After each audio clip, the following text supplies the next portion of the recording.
Defqon 1 2024 was by far the worst Defqon I have ever been to. And in this video, I will share my opinion about my experience this year and why this is a problem for the whole scene and maybe how this can be solved.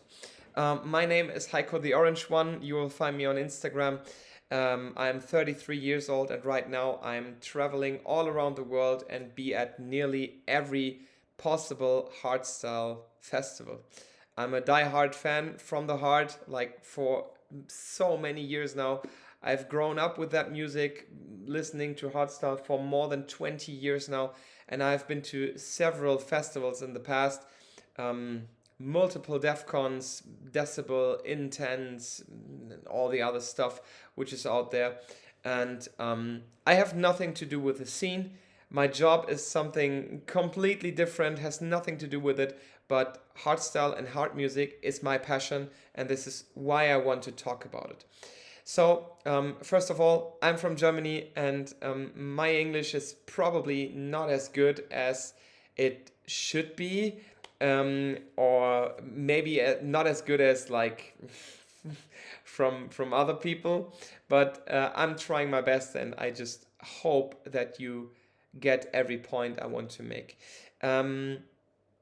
You will see timestamps down there, so if you're not interested in one topic, then you can just skip to the next one. And of course, all of you are invited to discuss with me. Let me know your opinion in the comments, but even though there is a comment or there is something that you don't agree with, please just be respectful with each other, because we are all one hardstyle family, and of course everyone has his or her own opinion, but please let's be respectful with each other. You can still be friends even though you have different opinions, and this is my opinion now. I have made some notes because I don't want to cut this video. This is just more or less freestyle talking, but I made some notes to know what I want to talk about. So first of all, it feels like over the last years, Defqon and especially Defqon, but also some other hard music festivals became to, how can you say, safe spaces for free use of substances. I think we all know what that means. And well, I think the reason is the security. And it's not that they are not friendly or sympathetic. You can talk to them and they are trying to understand you and everything is all right. But in my opinion, they could be more accurate. And I know the other side of it. Like, if they are more accurate, that means longer queues and longer waiting times at the entrance. But overall, if you see what's happening there on the festival areas, then in my opinion, I would like to wait more so that less people are using whatever. And yeah, I know the discussion about alcohol is also a drug and smoking is also a drug.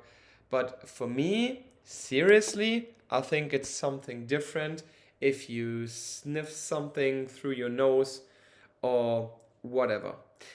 But overall, do whatever you want as long as you don't bother other people. I mean, of course, I think we have all heard about it, that there was one person not leaving Defqon alive, 26-year-old guy, and police and Cubase right now is not talking about the circumstances, which is okay. And we don't know what it was, but I don't know. We all kind of have a feeling, aren't we? And if you see how many people are using substances, I don't think that this is a good progress we're making there in the scene. But as long as you don't bother other people it's all right, correct? The problem is, if you bother other people around you that are not using things like that, it's becoming a problem. And this is literally what happened this year. And so the next topic will be Power Hour. And there will be several things that happened there. But before I come to this part, I have to tell you, this was my, I think, 5th, 6th DEFCON, something like that. And it was the first time that I was there only on Saturday. Because this year I'm going to so many festivals that this year I was like, okay, it's getting more and more expensive. Also one point I want to talk about later. So let's just go Saturday, because I will be there with my girlfriend and with my best friend who have never been to DEFCON, and I really wanted to show them like the Power Hour and the end show and like the main event, you know? And so we went there pretty early. Weather was really good, nice people, everything was all right. And we went to Power Hour. We were there quite early, you can say. I think Wildstars just started his set, so we had like more than 2 hours, because after Wildstars there was Devon Wild playing, and then Power Hour started. So we were like standing there and more or less like dancing a little bit and waiting for Power Hour to start. Right beneath us were 2 French people with a flag of France in their hand, and while it got fuller and fuller and fuller, some of their friends came. Like, first of all, there came 2 others, then 3 others, then 1 other, then again 2 others, then 1 other, then 3 others, then 1 other. And I was like, okay, where have they been all the time? Like, they came literally one of the last moments, which is for me felt like, okay, 2 people standing here and saving place in not like the middle of the crowd. We were standing like row, I don't know, 15, something like that. You know, the pillars in the middle. We were standing in front of the first pillar, like in between the first pillar and the front row. And they were standing there and saving space for, I don't know, more than 10 people. But okay, I mean, they also just wanted to see the show, and that's what happens. What I think is not so cool, that when you come there and be there for like 5 minutes and start to use your elbows to get more space. I mean, you just came and took the place away from other people, and now you're doing this. That's not cool. And this has nothing to do with hardstyle family. And even though you're not using your elbows, you're just like leaning back so far to push the other people away. That's not cool. This has nothing to do with dancing and partying together. This is just ego. This is, I want to have space. I want to have fun. I don't care about the others. And one of the biggest problems is that what I have seen, that most of the people using substances do stuff like that. But I mean, it could be that I have a kind of selective view on that, so that maybe because I want to see it like that, I see it like that, and reality is different. Probably, yeah. Next thing is, before Power Hour started, someone like of this group started dancing like very enthusiastic, and he hit my girlfriend twice with his elbow in her back. And so she turned to him and said, hey, that's not cool, you know, I got your elbow. And his reaction was literally, I don't care. And then she said, bro, it's really not cool, you hurt me. And again he said, yeah, I said, I don't care. So my girlfriend told me, can you please stand between us, because I don't want to start a fight or something, that's not worth it. And I was like, okay, don't worry. And then I just asked him very quietly, like, hey bro, do you think that's cool? I mean, And again, his reaction was, I don't care. Literally like, I don't care. So I said, bro, that has nothing to do with hardstyle family. Like, we can party here together and, you know, bad things happen. You know, you have like a can with lemonade or beer or whatever in your hand, and someone hits it and it flies away. You know, I accidentally hit your hand while partying and your cup flies away. Shit happens. Okay, that's party. It's okay. But then you can say, oh my God, I'm so sorry. And usually that's it. But like hitting someone's cup away and then laughing about it or saying, I don't care, is not cool. And I have seen many of these situations, but then this guy who said like more than once, I don't care. I just said, well, with that attitude, one day you will have problems. I'm not the one making problems because I have never been to a fight in my whole life, and now I don't want to be, so whatever, man. And his reaction, like, was coming closer to me and asking me if I want to fight with him. And I said, no, bro, you didn't understand me. I just said, that's not cool, and please stop. Then two of his friends came, asked me what's wrong, both pretty aggressive, and then, like, my first reaction is always taking my hands behind my back, because usually that shows I don't want to fight, I just want to talk. And in that situation, I'm very happy that these two friends listened to me and I explained them the situation, and they said, okay, you're right, he took too many,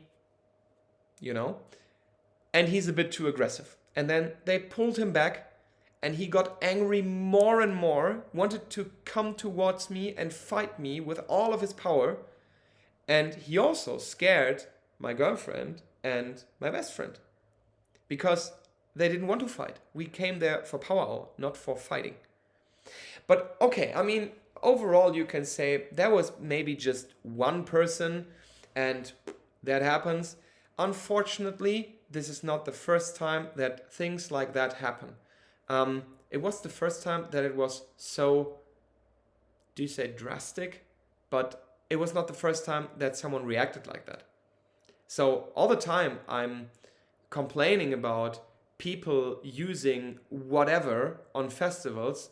The first comment in every YouTube video is, did you ever have problems with someone taking drugs?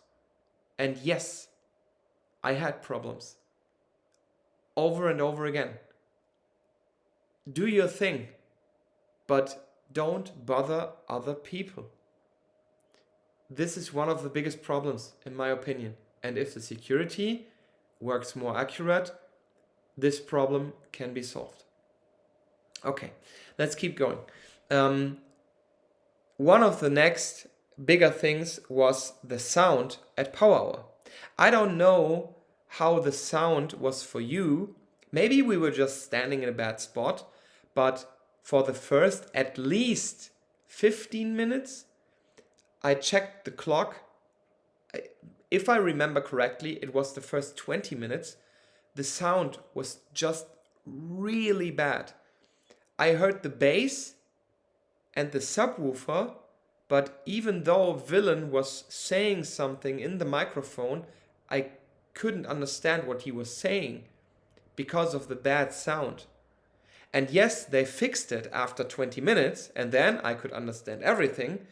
But come on, it's 1 hour and 20 minutes of it. I could barely understand what was happening there. And maybe some of you say, yeah, but it's all about the bass. Well, for me, it's also about the melody. And to be honest, for me as a fan, that's just bad. Next thing about Power Hour, I really like raw style, I really like uptempo, but it felt like it gets more and more like this style. And in the end, they played more Power Hour music, what I expected to be Power Hour, because I was there several times, and well, it was from the style of music different. And you can see it as evolving or making progress because like the scene is growing and whatever. But for me, it didn't really fit into Power Hour. But well, that's probably, yeah, a matter of taste, you can say. So we can discuss about that. What we cannot discuss about, in my opinion, is that someone uses, in Germany we say Bengalo. I think common English word is pyrotechnique? I don't know. You probably know what I mean. Like, Power Hour started, and then one visitor like pulled out something and started to burn it, and there was like a huge violet smoke cloud coming out of it, and it was smelling very, very bad, and it was obviously not part of the show. So again, my question, how could security not find it? And I know that there are some football or soccer fans out there that say that there is nothing bad about it. But you know, in the middle of a crowd, this thing gets so intensely hot that there can happen a lot of things. Also, it's smelling very bad, and inhaling it is very bad for your health. But whatever, I didn't like it, and I don't know how this can happen. And the next thing is that there are always people that trying to be the main act of the event, while obviously not being the main act of the event.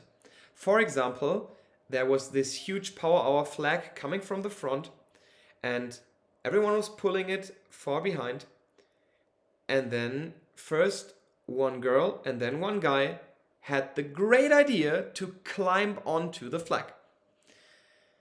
And I don't understand, because maybe it is fun for you climbing on that flag, but it's probably not that much fun for the others that would just want to pull the flag behind and enjoy that, but don't want to carry you as well and take care that they are not getting a feed of you in their face. I don't know why people are doing this. Well, and overall, I had the feeling that they didn't really, that like now coming to Q dance, that they tried to save a little bit of money in like a lot of places. I feel that they had less special effects compared to the last years, but I might be wrong. When we talk about the end show, I also feel like they had less firework than the years before. Like here you see, there was 2022, I think. Yes, 22. Yeah, we all know, like the after pandemic Defqon. That was great. I really loved it. But yeah, it felt like they were saving money everywhere. With the special effects at Power Hour, with the less firework at the end show, with green lasers at the main stage. For all of you who don't know, I was working in several clubs back in the days, and I know not too much, but a little bit about about light and sound and stuff like that. And I know that green lasers are much cheaper than multicolor lasers, so-called RGB lasers. And there were a lot of green lasers, and I was like, why? The ticket price is so high, and like just check the last years. It became more and more expensive. But still, they have green lasers. Why? Because it's like, spend the money on a good laser. Where's the problem? Come on, seriously? But where I really felt scammed, like seriously scammed, was with the beer. I don't want to talk about Budweiser because taste is different. In my opinion, I would never change something if you're selling Heineken, because I'm traveling around the world now for like almost 2.5 years, and Heineken gets sold everywhere in the world for a reason. So why would you not use Heineken at your event? And the answer is probably simple, because you made a better deal with another brand. So probably Budweiser gave Q-Dance a better deal for Defqon than Heineken could. So again, it was about the money. But okay, it's a matter of taste, all right? I mean, there are some festivals with Bavaria and some festivals in Belgium with Jupiler, which I also don't like, but okay. But what's not cool, not at all, if you order 4 large beer, you get 4 cups, and then you take 1 cup and take all of the beer and pour it into the first, the second, and the third cup, and then this 4th cup is empty. So basically, you ordered 4 large cups of beer and got 3. 3 for the price of 4. And I just want to remember that 1 large beer was €8. And I don't say, oh, that's so expensive. No, it's an okay price for a festival. It's not cheap, it's not super expensive, it's okay, but not if you get 3 for the price of 4. So the moment I realized it, when I had got the 3rd round for my friends and me, I told the bartender, hey, that's not okay. And she said, well, I can't do anything about it. And I said, well, you can fill it up. No, I'm not allowed to. Okay, who said you're not allowed to? My manager, we already had the discussion. Said, okay, wonderful. I'm sorry, I know it's not your fault, but then please let me talk to the manager, because that's not okay. And then the manager came into the bar, saw me, they talked, but she didn't came to me. They talked, and then the bartender came, gave me another beer, poured it into the cups, and said, wish you a great weekend, have a nice day, bye bye. That's it. So she was very pissed, probably because of the manager, which is, sorry, not my fault, and the manager didn't even want to talk to me. And the same situation, exact same situation, another bar 3 hours later at the main stage. Again, I said, that's not fair, poured it into the other cups, and they said, sorry, can't do anything. Got the manager told the bartender, okay, I got another beer. And so I was thinking, are they doing that on purpose? Because it feels like they know what they are doing. And then they tell the bartender, well, it's okay. It's just one person complaining. The others are not complaining, so we're still making enough money. This is how it felt like. Please, tell me I'm wrong. I want to be wrong. This is what I want to say. I know the hype. I know that the artists all say it's the greatest weekend of the year, and I want to feel the same way, but I can't anymore. This is the problem. I want to let Defqon be the biggest weekend, the greatest weekend of the year. But with these prices, with these, I don't know, feeling of getting scammed with beer, feeling of saving money with using less special effects, having bad security, and taking higher prices over and over again, it feels like this is not the home of hardstyle anymore. this is the home for hardstyle festival tourism. Like so many people going to Tomorrowland because I want to be at Tomorrowland once in my life, even though I have nothing to do with that kind of music.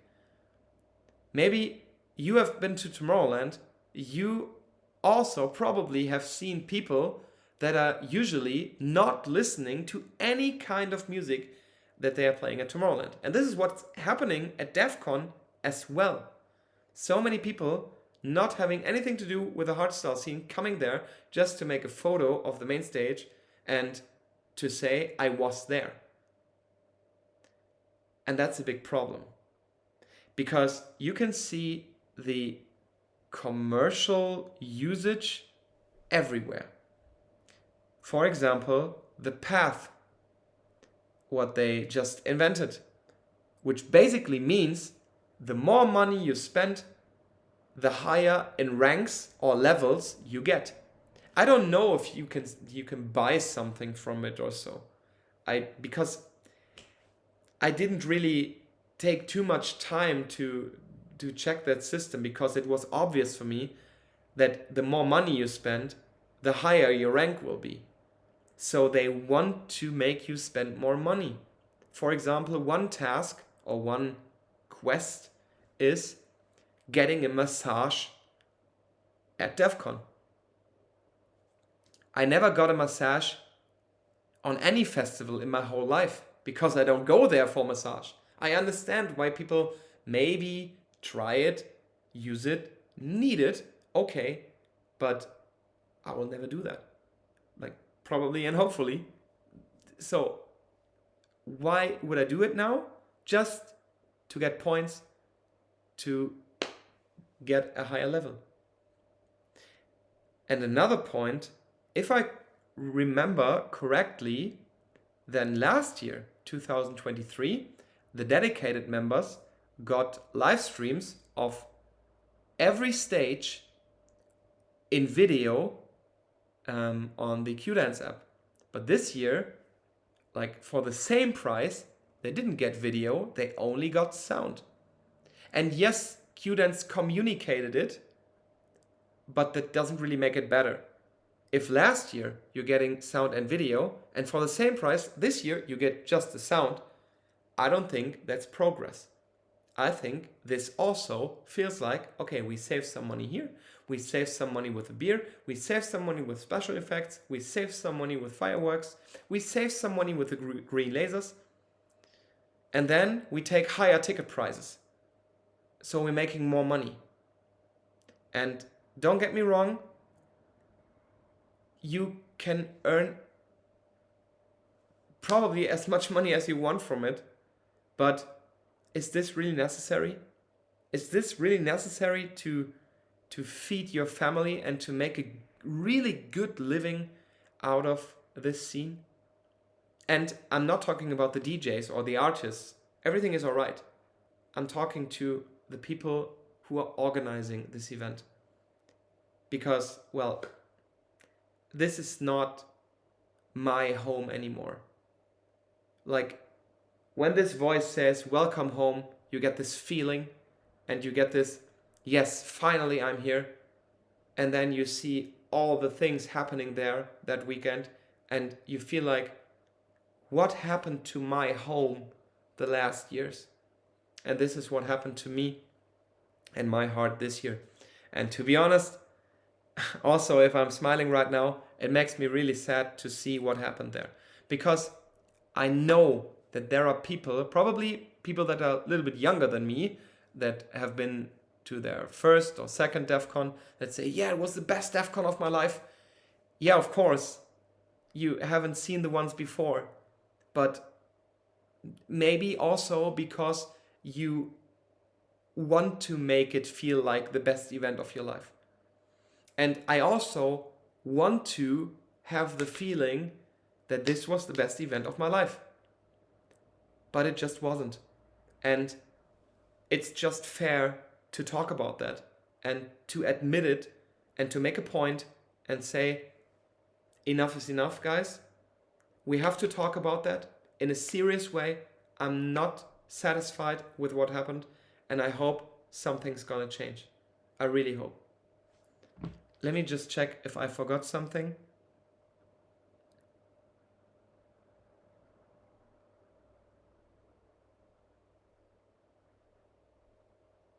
I don't think so. Yeah, I have heard about a German whose tent got hit by a rocket from the firework from the end show, and everything got destroyed by the fire. I don't know. I've heard it in the German Defqon 1 community group, and the organizer said he or she will get a new tent, but everything else was destroyed as well, and they didn't care. But I don't know about this. It's just what I've heard. I don't want to make it a fact if that's not true. Yeah, I don't want to make comparisons to other festivals like Decibel, Intense, or something, because Defqon at least was the holy grail of the hardstyle festivals. For me, right now, it is not anymore. For me, it's another festival. I don't want to say the name right now because I don't want to be unfair, like, don't go to Defqon, go to this event. I just want Defqon to become again what it was in the past. This is what I want. And maybe we together can work on that. Maybe we cannot support these high ticket prices. Maybe we can talk about what happens with like this beer scam. Maybe we can talk about and show power hour and like so many egos and substances on that festival, and maybe as a family together we can do something about it, or at least discuss about it and try to understand each other. This is what I wish for. So yeah, follow me on Instagram if you're interested to. It's Heiko, Heiko the orange one. I will tell you the name in the comments, and we can talk about everything. Leave me a comment, and if you wish for more critical reviews about festivals, then let me know. That was my first try, my first video. I hope you liked it, and I'm also hoping for a respectful discussion in the comments, and see you on any other festival this year. Maybe Drop Zone, Decibel, Dominator, Into the Madness, Timeless Festival, so many others. I will definitely be there. If you're there and you see me, let's have a drink or something and have some fun together. Yeah, looking forward to the respectful discussion with you guys, and have a nice after Defqon depression. See you at the next festival. Bye bye.